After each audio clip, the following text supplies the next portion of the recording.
tal amigos? Bienvenidos a Profundidad, como siempre tratando temas de interés. Les saluda Carlos Iván Rivera junto a Sara Ruiz.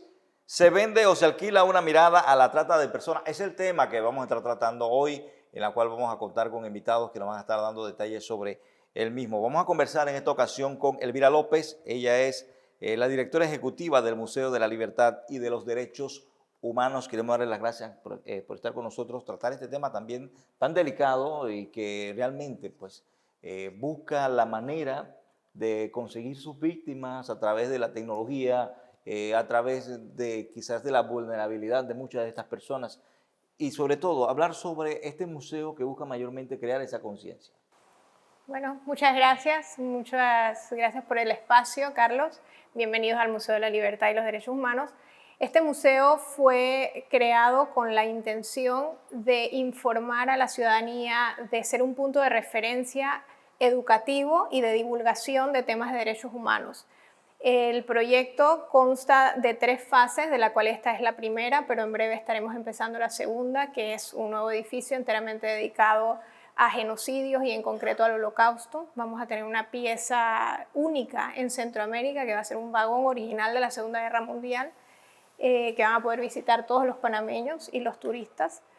Pero como decías, el interés principal es el divulgar lo que está pasando, lamentablemente, a pesar de los grandes avances que ha habido en materia de reconocimiento de los derechos humanos a lo largo de la historia. Sí existen todavía muchísimas vulneraciones, mucho más cerca de lo que la gente tal vez está consciente, y lo que nosotros necesitamos como ciudadanos es implicarnos, involucrarnos como sociedad, conocer más de los temas y también saber cómo podemos aportar. Y eso es lo que intenta hacer el museo, a través del programa educativo que tenemos dirigido a todos los colegios en Panamá, desde primer grado hasta 12º, a todas las universidades, a la Academia de Policía. Hacemos visitas guiadas con todos estos grupos, tratando de transmitirles de la manera más clara, más didáctica posible, enfocada además en función de las diversas edades de los visitantes, sobre todo cuando son estudiantes, cuando se trata de público de menores.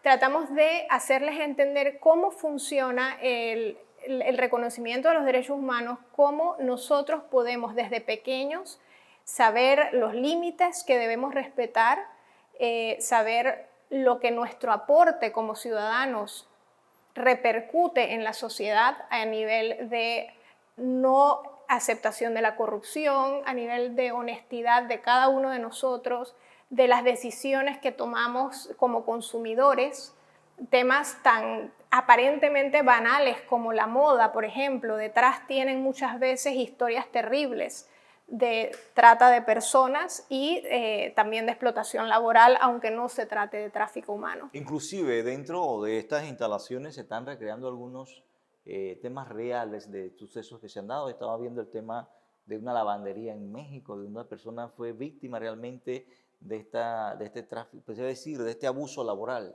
Efectivamente, esta exposición, que es una de las 3 salas de exposición que tenemos en el museo, es la sala de exposición temporales, y en esta ocasión, en conjunto con Crime Stoppers y con la Oficina de las Naciones Unidas contra la Droga y el Delito y el apoyo también de la Comisión Nacional contra la Trata de Personas, hemos hecho una recreación bastante impactante, pero es necesario que así sea, para que la gente tenga una idea visual de cómo se están dando estas cosas, ¿no?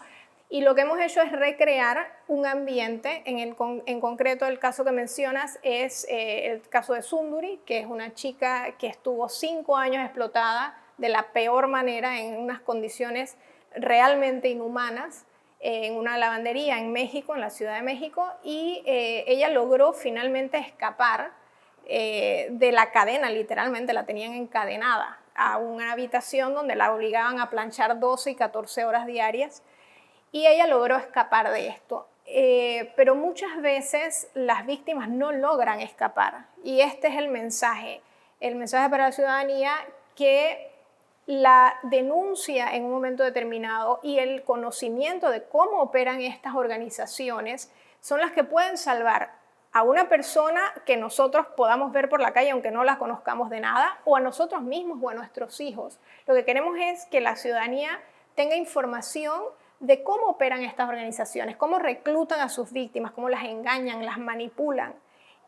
Muchas veces el tema de Dynasty, por ejemplo, que es el segundo caso de la vida real que ha ocurrido en Panamá, lamentablemente es uno de los casos más terribles de explotación sexual que ha habido en Latinoamérica. Prácticamente que operaba acá. Efectivamente, una red originada en Colombia, pero traían a chicas principalmente de Venezuela y de Colombia a ser explotadas sexualmente en Panamá, en este edificio Dynasty, en unas condiciones terribles. Las obligaban a mantener relaciones con muchísimos clientes al día, hasta 20. Cualquiera se pueda imaginar el trauma psicológico que pasa una mujer después de esa situación. Es tremendo, es muy difícil recuperarse como persona de una situación así. Pero la explotación sexual normalmente está vinculada a una manipulación psicológica tremenda por parte de los tratantes y también de una serie de amenazas de las que ellas son víctimas. Entonces la gente normalmente piensa, bueno, pero es que anda por la calle, ¿por qué no se escapa? ¿Por qué no pide ayuda a ella misma? Y es que no pueden, porque tienen amenazados a sus hijos, a sus padres. Es un tema muy complejo, muy complejo. Entonces, esa sensibilidad que crea la población, los visitantes, cuando vienen acá y empiezan a entender un poco cómo funciona toda esta organización, es lo que permite que tomemos acciones, que veamos las cosas de otra manera, que seamos más empáticos, que juzguemos menos y ayudemos más, que es lo que nos hace más humanos y es lo que hace una sociedad mejor. Y también sobre la vulnerabilidad que muchos niños y adolescentes se encuentran quizás por la falta de una figura paterna o la cercanía a la figura paterna y materna en estos casos, pues eso lo hace ser vulnerables y mayormente cuando a través de las redes, a través de los medios de comunicación, realmente los abusadores o los que se dedican a este tipo no tienen escrúpulos y lo hacen a través de anuncios muy atractivos para ellos. Absolutamente. Ese es uno de los mecanismos principales que utilizan estas organizaciones criminales y es porque se aprovechan de una situación de vulnerabilidad. En el caso de los niños, como bien dices, al no tener tal vez una referencia directa paterna, materna o de algún familiar que los acompañe en su día a día, porque lamentablemente es un tema también socioeconómico. Cuando los niños no tienen un entorno en el que cuentan con determinados recursos, muchas veces se ven solos muchas horas del día.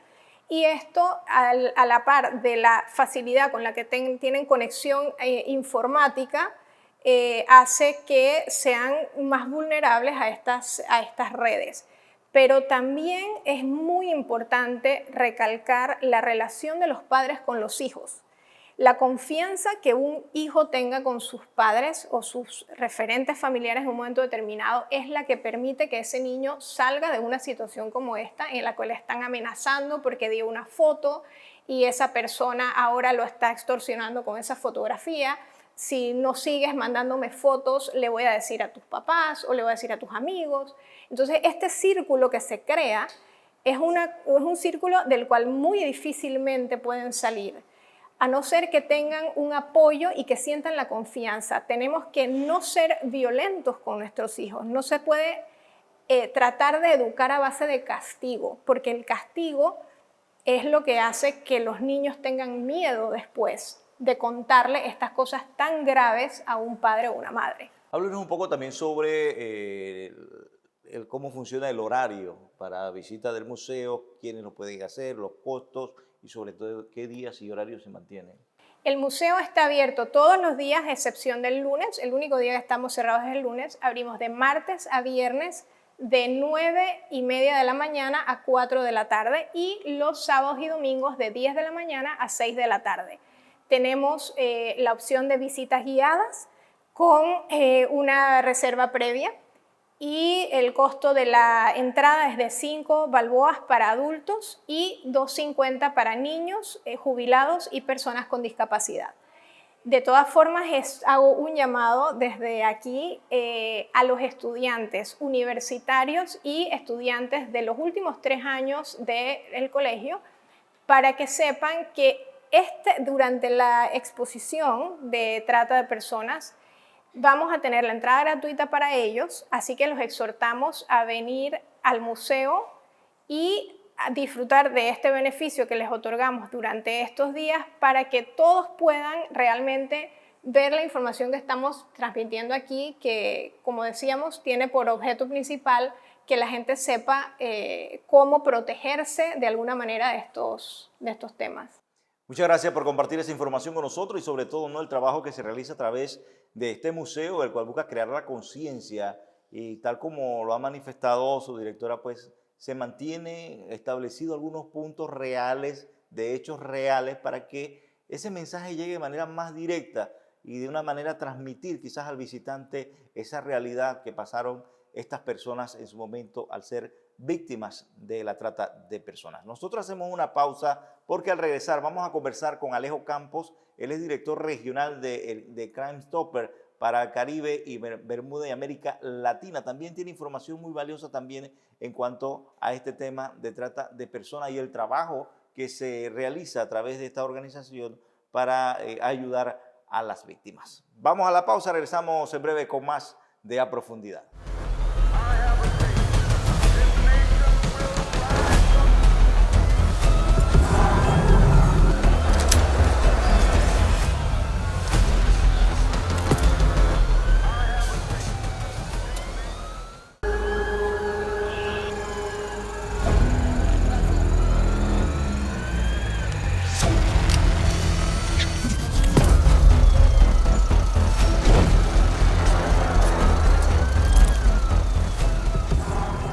Televidentes y radioescuchas, continuando con este interesante tema, ¿se vende o se alquila? Una mirada hacia la trata de personas. Nos encontramos con Alejo Campos, él es director regional de América Latina y Caribe de Crime Stoppers. Bienvenido una vez más a las cámaras de nuestro programa, Alejo. Vamos al grano. ¿Qué es Crime Stoppers? Una vez más, recuérdanos para nuestras audiencias, y el crimen organizado, ¿qué hay detrás de él? ¿Qué tal? Gracias por la invitación nuevamente. Bueno, Crime Stopper, como saben, es una organización internacional que nació en los Estados Unidos, ya tiene más de 47 años de existir, y básicamente tratamos de ser un puente seguro entre la ciudadanía, que tiene mucha información en materia de posibles casos criminales, entre ellos trata de personas, y las autoridades competentes, y que por algún motivo, a veces por miedo, por no querer verse involucrados en que lo llamen a declarar o en procesos de investigación, deciden no compartir esa información. Y sabemos que a nivel mundial hay un 70% de información que la gente no comparte con las autoridades en sus países. Sin embargo, y este es el dato curioso, la gente compartiendo solo un 30% le pide a las autoridades que le resuelvan el 100% de la criminalidad. Pero ¿qué hacemos nosotros como ciudadanos?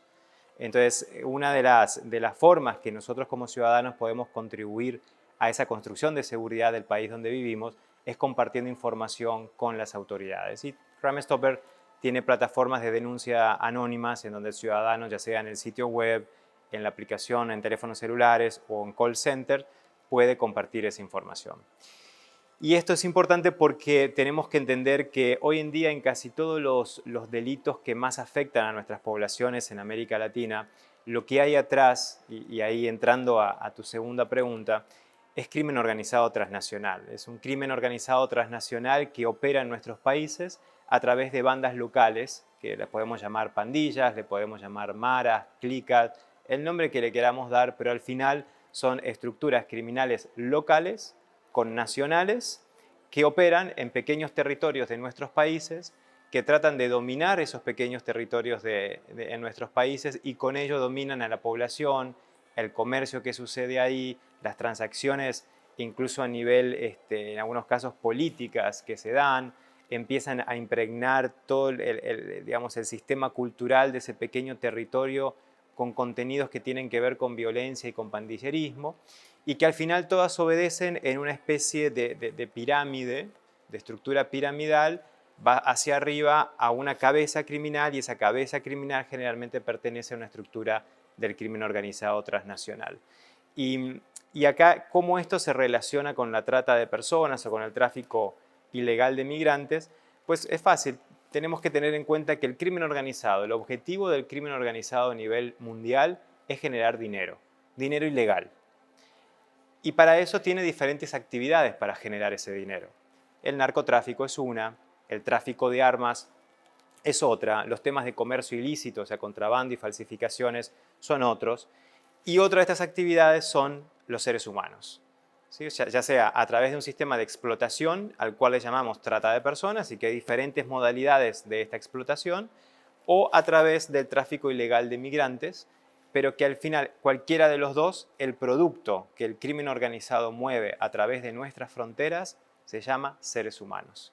Y eso es importante tenerlo en cuenta. Hay un producto que genera, digamos, una economía ilícita y que genera mucho dinero para estas estructuras y que son seres humanos. Y que son seres humanos que además nosotros a veces pensamos que están muy lejanos a nosotros, que los vemos en películas o los vemos en las noticias y que, no, esa es una realidad lejana a mí. Pero no, o sea, tenemos que entender que en materia de trata de personas, cualquiera de nosotros, y eso es importante que quienes están mirando entiendan, cualquiera de nosotros, en cualquier momento de la vida, o nuestros familiares, nuestros hijos, pueden ser una posible víctima de trata. Así es, Alejo, como tú mismo mencionas, muchos de nosotros podemos decir que estamos muy alejados de la trata de personas, del trabajo infantil, de la venta de órganos, pero muchos de nosotros vemos en las calles niños pidiéndonos dinero por X y motivo, niños que se ofrecen a limpiarnos el vidrio del automóvil, por ejemplo. ¿Qué podemos hacer nosotros para denunciar esos casos si tenemos dudas? Muchas veces vemos mamás con sus niños pidiendo dinero en un vaso desechable. ¿Qué podemos hacer? ¿Cómo lo podemos denunciar? Primero, es muy importante sensibilizarse en este tema porque al final son seres humanos. Entonces, no podemos empezar a naturalizar la insensibilidad social frente a estos temas. Son seres humanos. Entonces, tenemos que ser sensibles en el tema y lo principal es informarnos, entender cómo funciona este delito y que no son personas que están ahí en la calle pidiendo porque quieren pedir. La mayoría de ellos están siendo obligados, están siendo explotados a pedir dinero y con cuotas exactas. O sea, ellos por día tienen que llegar a determinadas cuotas porque si no los castigos que puede haber adentro de esta estructura de trata de personas por parte de su tratante, de su explotador, son varias. Pueden ser torturas físicas, hay muchas torturas de tipo psicológicas, pueden ser abusos sexuales.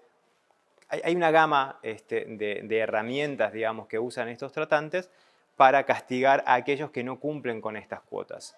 Así lo vimos, por ejemplo, y creo que la colega del Ministerio de Seguridad lo ha mencionado, vimos la operación Omega 10 recientemente, a principios de este año en Panamá, una operación que la policía y la fiscalía logra a partir de denuncias anónimas que llegaron a Crime Stopper sobre esa estructura de trata basada en la explotación laboral de mujeres, de hombres y de niños, en donde ellos tenían que todos los días, a través de la venta de pequeñas artesanías, billutería, etcétera, tenían que lograr una cuota. Una cuota sí o sí, porque si no había problemas adentro de su estructura. Entonces, esto es lo que hay cuando en la calle nos enfrentamos a estas esquinas donde hay gente pidiendo dinero, cuando alguien se acerca con un canasto o con algo a vendernos algún producto. No queremos decir que en todos los casos haya una estructura de trata, pero créanme que en la mayoría de ellos sí hay una estructura de trata que puede ser transnacional, organizada, o puede ser una estructura más pequeña de trata de personas. Entonces, aquí la denuncia es fundamental. Una denuncia a tiempo en materia de trata de personas puede salvar vidas, y sobre todo de mujeres y sobre todo de niños, que en las estadísticas son las principales víctimas que hay, no solo en Panamá, sino en todo el mundo. Alejo, definitivamente has podido vivir muchas experiencias, te ha tocado viajar a muchos países, también has visitado Darién. Cuéntanos, hemos visto muchas imágenes, muchos videos de lo que se está viviendo en Darién, en el tapón del Darién. Cuéntanos qué has podido vivir tú. Darién es preocupante, hay un tema, por supuesto, humanitario que atender, pero también hay un tema de seguridad nacional que atender en forma urgente porque esto ha crecido y sigue creciendo cada vez más. Y este crecimiento está a veces ocultando determinados problemas o situaciones de seguridad nacional de personas que vienen con antecedentes importantes, con alertas rojas, que las están buscando, la justicia los está buscando en el país de origen o tal vez en otro país y aprovechan el flujo migratorio para ocultarse y al mismo tiempo, son criminales en sus países y al mismo tiempo aprovechan el flujo migratorio y a los migrantes para robarles, para violarlos, para amenazarlos además de esconderse y tratar de ir de un país hacia otro. Obviamente hay una gran cantidad de migrantes que está tratando de salir de las duras situaciones y duras vidas que tienen en sus países. A veces la gente dice cómo se arriesgan a meterse en el tapón de Darién con todo lo que saben que puede suceder. Aquí hay dos cosas, a veces no lo saben. Recordemos que atrás de los migrantes también hay una estructura de tráfico ilegal de personas que vende el servicio, los famosos coyotes, que los engañan, ¿no? que sobre todo venden casos de éxito de personas que sí lograron llegar hacia los Estados Unidos o están esperando cruzar a Estados Unidos y generan todo un marketing en el pueblo, en la comunidad pequeña, ese marketing de alguna forma, que es un marketing criminal apoyado por historias de vida de éxito y por gente referentes del pueblo, lo que genera es que cada vez más estas estructuras sigan ganando dinero a partir de estos seres humanos.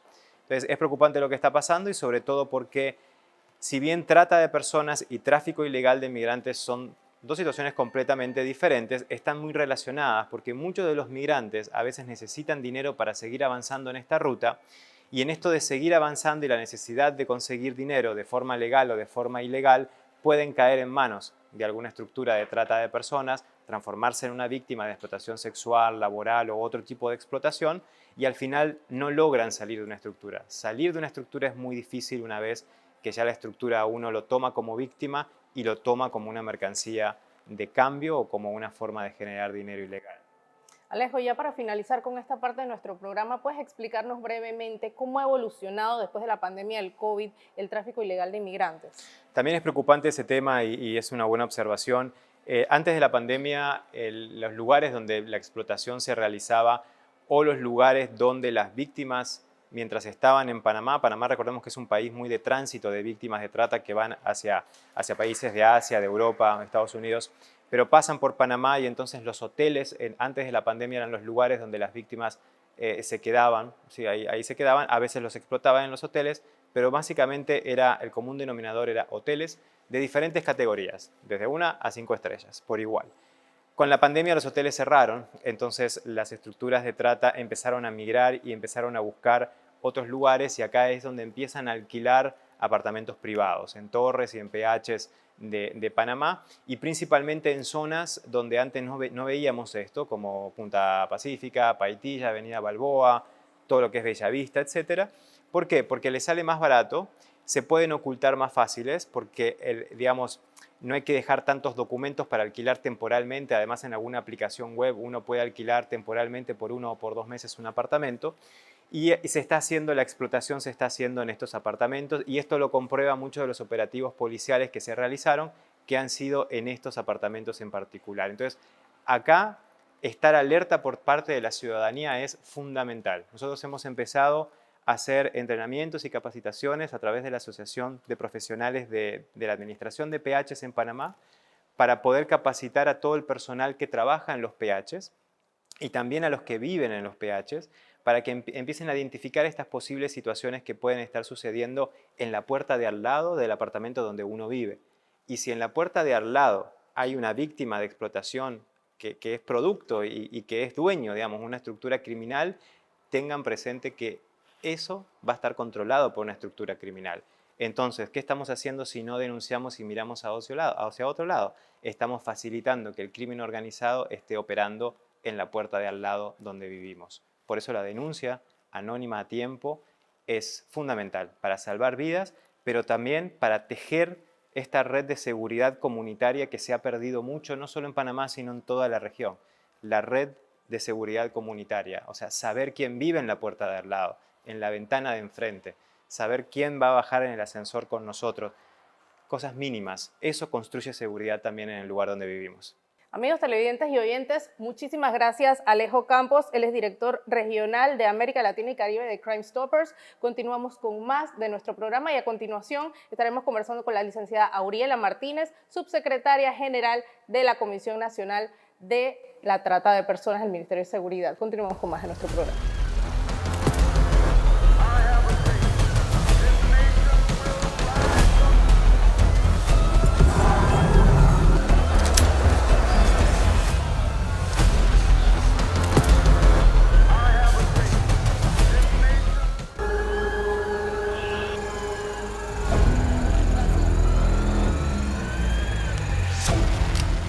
¿Se vende o se alquila una mirada a la trata de personas? Es el tema que estamos tratando, amigos televidentes, a profundidad en el día de hoy y sobre todo conociendo algunos de los detalles en cuanto a cómo Panamá está haciéndole frente a esta situación y sobre todo también a través de qué entidades las personas también pueden recibir orientación de ser víctimas de la trata de personas. Vamos a conversar con Auriela Martínez. Ella es la subsecretaria general de la Comisión Nacional contra la Trata de Personas.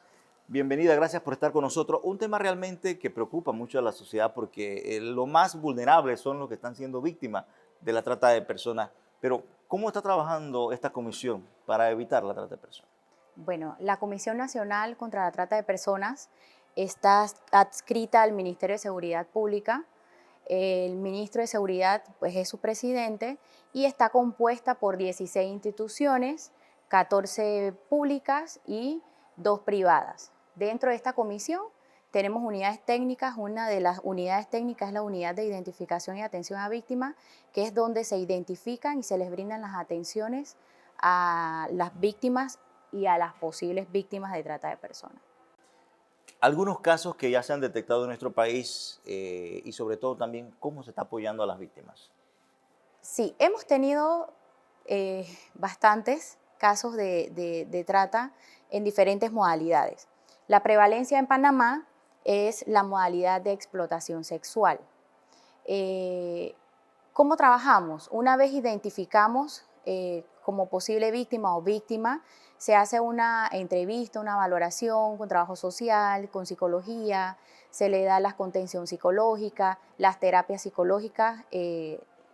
Por lo general, siempre referimos a atención psicológica, independientemente cuál sea la modalidad, siempre es necesaria. Independiente sea nacional o sea extranjero. Sea nacional o sea una persona extranjera, todos tienen el mismo derecho para los beneficios que son las atenciones psicológicas, social, de salud.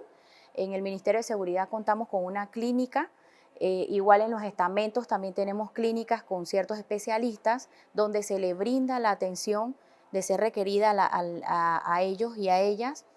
Ya si necesitamos entonces como algo más especializado, para eso pues forma parte de la comisión el Ministerio de Salud, donde pues con los enlaces que tenemos dentro de la comisión se les brinda una atención más rápida a las víctimas. De ser necesario una persona que de pronto está viendo este programa, está pasando una situación de trata, ¿dónde debe comunicarse? ¿Cuáles son los medios que debe utilizar? O si alguna persona tiene indicios de que se está dando trata de personas, ¿dónde debe acudir? Sí, nosotros contamos con el 104 del CON, donde pueden llamar. Las unidades pues están capacitadas para identificar posibles casos de trata y también entendemos pues que hay personas que no quieran verse involucradas a la hora de hacer una denuncia y contamos con la plataforma de www.tupista.org, donde puedes poner denuncias de forma completamente anónimas. La plataforma realmente es bastante amigable y te da la opción pues de incluir imágenes, videos, de escribir y dar un poco más de información. El método se repite y es la historia de cada una de estas personas que han sido víctimas de trata, y es que a través de un anuncio acudieron, las personas las aceptó muy bien al principio, las atendieron muy bien, pero poco a poco después fueron quedando dentro de este mundo en donde se les quita pasaporte, se les obliga a hacer trabajo forzoso, se les obliga a trabajar en las calles. ¿Qué es lo que hay que mayormente tener? Pues, ¿cuál es el cuidado que se debe de tener para no quedar en estas redes? Bueno, hay muchos indicadores realmente, por lo menos cuando las personas son jóvenes, las redes sociales te ofrecen muchos trabajos con mucha paga, pocas horas de trabajo, son ofertas de trabajo muy como, wow, o sea, voy a ganar un montón y no tengo que hacer prácticamente nada. Entonces, eso es una alerta. Entonces, sabemos que nuestra población más vulnerable son niñas, niños y adolescentes. Y entonces, esa es la forma de captar a las víctimas. Una de ellas es captar a las víctimas por medio de anuncios, pero los anuncios siempre son un engaño, Por eso que la trata de personas es la captación, el transporte, la acogida por medio de el engaño, la coacción, el abuso de poder con un fin que es la explotación. Panamá tiene su legislación, con la ley 79 de noviembre del 2011, donde tenemos diferentes modalidades. No solo la trata es sexual ni laboral, también tenemos prácticas análogas a la esclavitud, extracción ilícita de órganos, matrimonios forzados, adopciones irregulares, servidumbres sexuales o domésticas. O sea, tenemos varias modalidades, pero es importante que para que se determine el tema de la trata, debe haber una captación, un traslado, una acogida. Y siempre está el medio que es el engaño, la coacción, el abuso de poder. Entonces, las redes sociales juegan un papel muy importante. Yo le diría que estar pendiente de los jóvenes. Entiendo que los adolescentes a veces piensan que pues lo sabemos todo, ¿no? Entonces, sigue siendo tu hijo, sigue siendo menor y pueden tener 80 años y tú siempre vas a tener que estar ahí para brindarle ese acompañamiento o ese consejo. Entonces, lo mismo pasa cuando tú vas y vas a conseguir un trabajo. O sea, usted y yo no nos escapamos de poder ser víctima de trata. Mañana nos ofrecen un trabajo en una organización internacional y es un salario bastante jugoso, como le decimos. Me van a dar una casa que no tengo que pagar, un carro, o sea, el salario es mío y listo. Entonces, cuando yo llego allá, es completamente diferente. Entonces, ¿qué es lo que debemos hacer? Es investigar. Antes de tomar decisiones, es investigar quién es la empresa, de dónde es la empresa, si realmente la empresa existe, porque uno de los casos que casualmente comentábamos, la forma de captar era decirles, mira, aquí en Panamá vamos a abrir un hotel, entonces necesitamos chicas para trabajar de camareras, de saloneras, pero nunca se tomaron el tiempo de investigar si realmente esto existía. Entonces, cuando llegan aquí a Panamá, resulta que no era ni un hotel, sino que aquí está tu ropa, la lencería, que es lo que tienes que usar para trabajar en los bares y en los hoteles que tenemos en la localidad. Y sobre todo, ¿no? Las multas, los costos de préstamos, por ejemplo, te dicen que el pasaje es gratis, pero al final te lo suman como deuda. En la habitación donde estás también tienes que pagarla y cuando vas a ver si te hacen unas deudas imposibles. Sí, se les cobran. Muchas de las víctimas que hemos tenido nunca habían viajado, entonces el ofrecimiento, no te preocupes, yo te consigo tu pasaporte. Sabemos que los pasaportes tienen un costo, entonces si el pasaporte te vale 100, para ellas es 200. Te compro el boleto de avión, que si vale 300, para ellas son 600. Y bueno, la alimentación durante el viaje, la persona que te fue a buscar, que hubo que pagar el taxi o el Uber, te lo van doblando. Entonces, cuando llegas al lugar te dicen, no, lo que pasa es que tú tienes una deuda conmigo de tanto. Entonces, para que tú me pagues esa deuda, entonces yo te quito el pasaporte. O sea, como una manera de asegurar. Pero ahora los tratantes saben que quitar el pasaporte es un agravante y ya no te lo quito. Tú te mantienes con tus documentos, pero entonces ejerzo la fuerza o la coacción psicológica. Ahí está, tú te puedes ir cuando tú quieras, pero recuerda que yo sé dónde vive tu familia, tus hijos, entonces por eso que ya no utilizamos las cadenas, porque ahora son más mentales que físicas. No, realmente son situaciones que, como mencionas, pues deben ser analizadas mayormente por los responsables de estos menores de edad que de pronto caen en estas situaciones. ¿Y cuáles son esas modalidades que se han dado o se han detectado más en nuestro país? Bueno, tenemos las modalidades por explotación sexual, es una de las más altas, incluso el 89% de las víctimas que tenemos son mujeres y el 11% son niñas y adolescentes. También tenemos pues estas niñas y adolescentes en la modalidad de explotación sexual y no necesariamente a veces son grupos o estructuras criminales, pueden ser tus propias familias.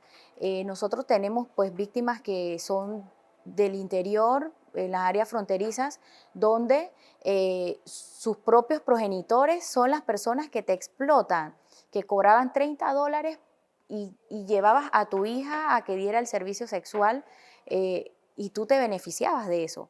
Para este año hicimos la operación Omega, donde rescatamos a 22 personas, todas venezolanas, con fines de prácticas análogas a la esclavitud. Ellos se dedicaban pues a una secta religiosa donde realmente había de todo. Muchas de estas personas crecieron dentro de esta secta y es difícil entender que soy víctima. Muchas veces tú no te consideras una víctima porque es difícil entender que yo crecí en este lugar, que es normal para mí que la persona se lave los pies y que esa agua yo me la tenga que tomar, que es normal para mí que que el líder me dice que yo tengo que tener relaciones con él porque eso va a ser bendiciones para mí, porque él era el mediador entre Dios. Para poder llegar y tener bendiciones de Dios, él era el mediador. Pero tú creciste ahí y para ti eso es normal. Entonces se entiende que es difícil verte a veces como una víctima, porque para ti eso es completamente normal. Pero también hay víctimas que crecieron, maduraron y empezaron a cuestionarse, ¿por qué yo tengo que permitir esto? ¿Por qué tengo que hacer esto? Estas víctimas han tenido también hijos dentro de esta secta y cuando le tocaba entonces a los hijos, porque el líder decía, vengan, vamos a jugar, o sea, como quien dice, los juegos sexualizados. Tú te das cuenta como que eso yo también lo viví, no me hizo sentir bien, no quiero esto para mi hija o para mi hijo. Entonces ahí empiezas a cuestionarte. Entonces cuestionarte dentro de la secta es como faltar al grupo, ¿no?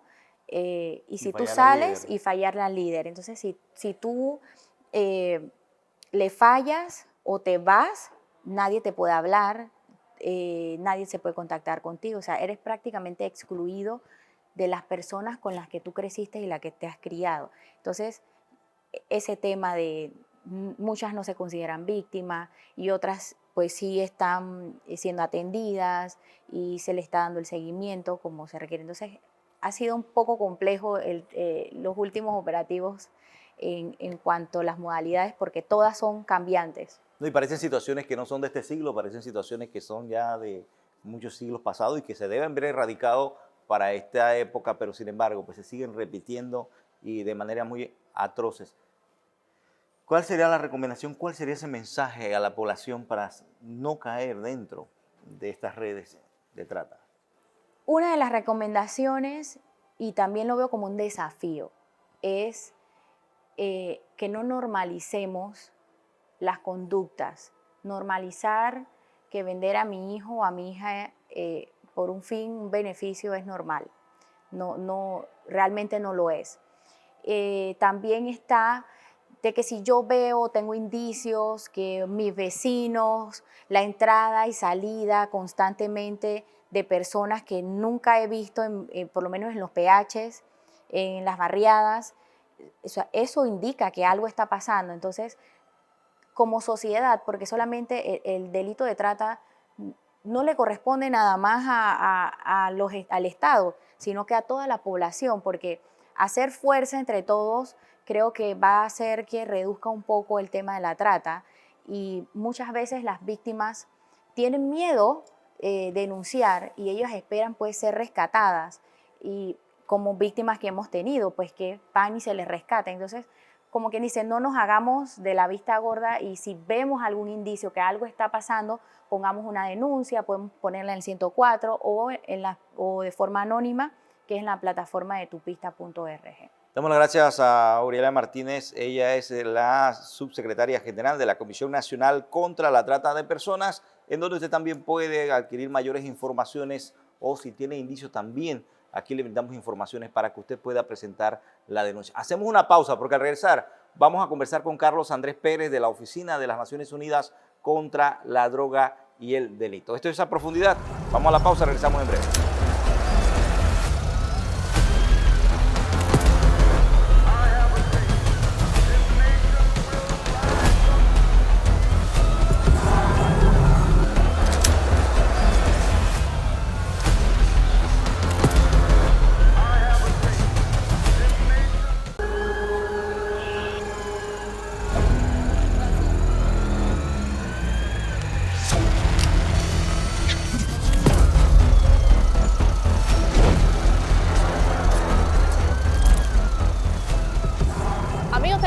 y radioescuchas, finalmente nos encontramos con el licenciado Carlos Pérez. Él es oficial regional contra la trata de personas y tráfico de inmigrantes de las Naciones Unidas. Bienvenido a nuestro programa.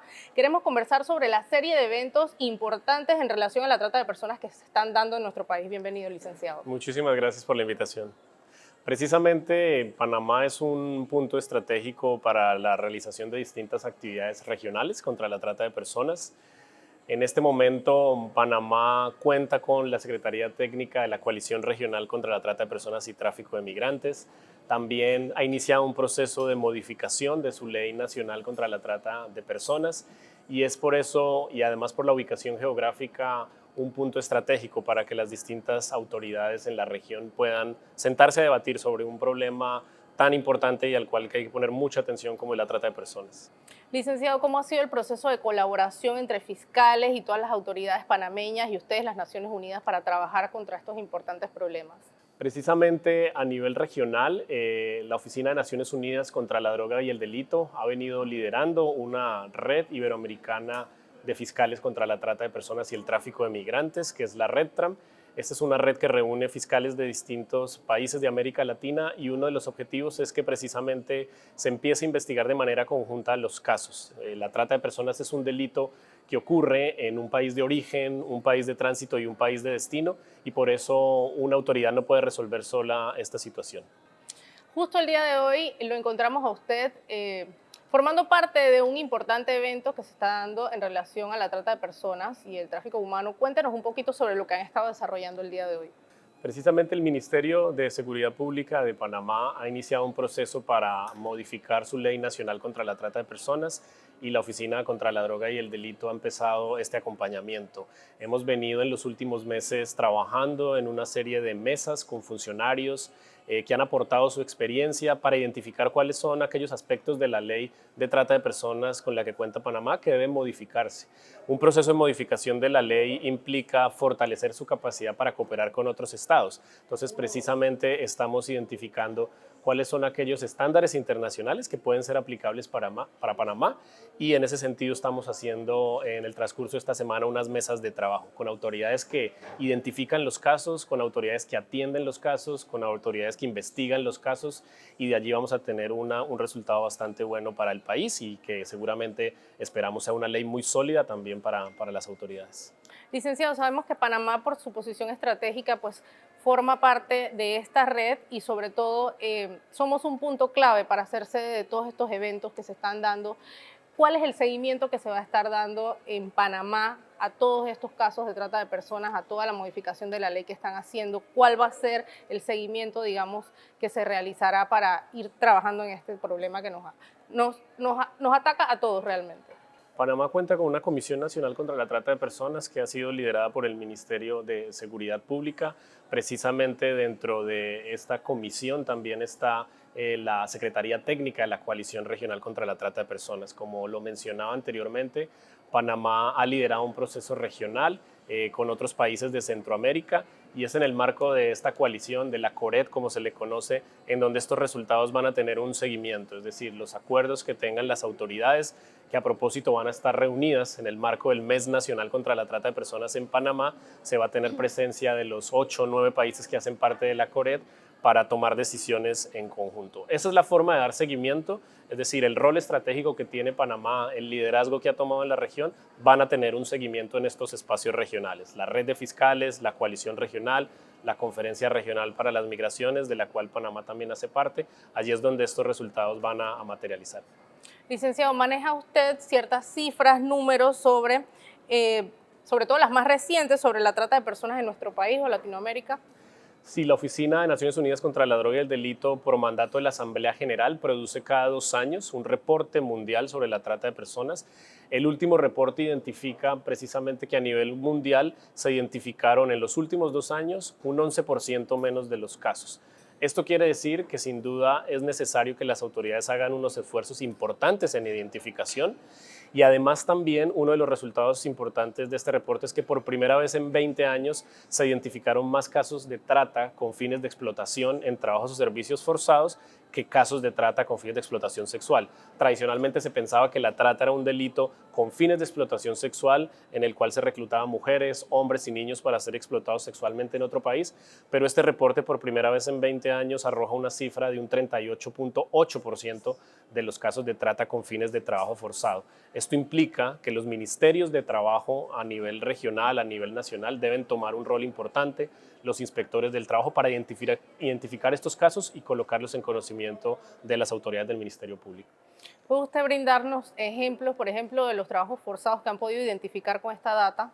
Sí, precisamente una de las diferencias entre casos de trata con fines de explotación sexual y trabajos o servicios forzados es, por ejemplo, situaciones en donde hombres, mujeres y niños son trasladados a plantaciones agrícolas, a zonas pesqueras y se les somete a unas situaciones que en principio parecieran una vulneración a normas laborales, es decir, se conocen muchas situaciones donde alguien es, digamos, llevado a un lugar, no tiene claridad sobre sus condiciones, no hay claridad sobre su salario o descanso, pero lo que hace la diferencia entre estos casos de explotación laboral, que se resuelven a través de las vías laborales, y los casos de trata, es que en la trata se vulnera la libertad. Es decir, aparte de que no hay claridad de tu salario, de tus condiciones, de tus horas de descanso, se te limita la libertad. Te quitan los documentos, te encierran físicamente y ahí es donde ya estamos frente a un caso de trata con fines de trabajo forzado, no necesariamente un caso de explotación laboral que tiene otra forma de resolverlo. Ese es un poco digamos, el modelo, el prototipo de casos que estamos viendo, que se están identificando y que amerita una respuesta por parte de las autoridades porque ya hoy por hoy son los casos de mayor ocurrencia a nivel global. Licenciado Carlos, coméntenos un poco sobre la campaña de Corazón Azul que se está desarrollando en nuestro país y en Latinoamérica. La campaña Corazón Azul es una iniciativa mundial que ha promovido la Oficina de Naciones Unidas contra la Droga y el Delito. Básicamente implica promover en distintos países del mundo que el corazón azul es el símbolo de todo aquel que se compromete a luchar contra la trata de personas. El corazón azul representa, por un lado, un corazón frío, digamos, de los tratantes que muchas veces convierten a las víctimas en objetos, en mercancías, pero también representa el espíritu y el compromiso de las Naciones Unidas para luchar contra este delito. Corazón Azul se lanzó en el año 2009. Hoy hay varios países a nivel mundial que han adoptado la campaña. Panamá es uno de los países más activos. Precisamente en el Mes Nacional contra la Trata de Personas se realizarán distintas actividades en donde el logo principal va a ser el corazón azul. Y eso es lo que queremos, que todo aquel que sienta un compromiso, un llamado a rechazar esta nueva forma de esclavitud, se coloque el corazón azul como símbolo de ese compromiso y rechazo a este delito.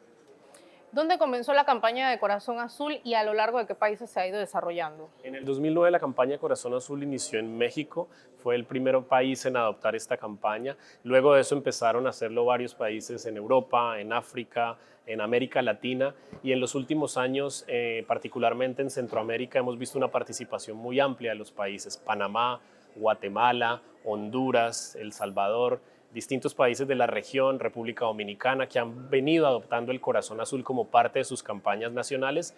Y algo muy interesante es que no solo ha sido un esfuerzo de los gobiernos, sino que cada vez más empezamos a ver empresas del sector privado, organizaciones de la sociedad civil, universidades que se colocan el corazón azul, que incluyen el corazón azul en sus campañas de prevención, que iluminan los edificios de corazón azul en el Mes Nacional contra la Trata de Personas. Entonces, como le decía anteriormente, es un movimiento mundial, más allá que una campaña, es un movimiento de todo aquel que se sienta impulsado a rechazar esta forma de esclavitud. Licenciado, cuéntenos un poco, un mensaje a la población más que todo, los riesgos de la migración y cuáles son todas las causas por las cuales la persona debe pensarlo 2 o 3 veces antes de migrar. La trata de personas es un delito que ocurre en muchos contextos.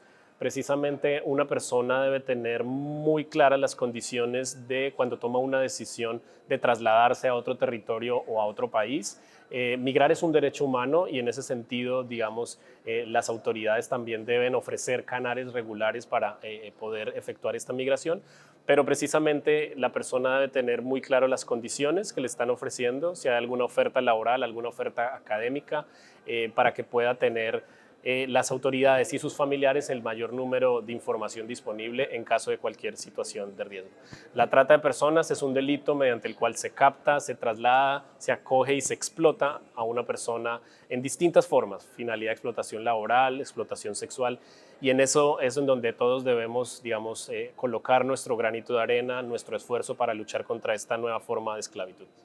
Licenciado Carlos, queremos agradecerle por todo su tiempo, su docencia, su presencia en Panamá para aportarnos a todas las áreas que debemos trabajar fuertemente en el tema de la trata de personas, y queremos invitarlo nuevamente a nuestro programa las veces que tenga la oportunidad de visitar nuestro país. Recuerden, amigos televidentes y radioescuchas, que pueden sintonizarnos a través de SER TV, Canal 11, o también a través de nuestras emisoras con frecuencias a nivel nacional, AM, FM y Crisol FM. No olviden sintonizarnos todos los jueves en nuestro programa A Profundidad, con retransmisión los domingos a las 11 de la mañana.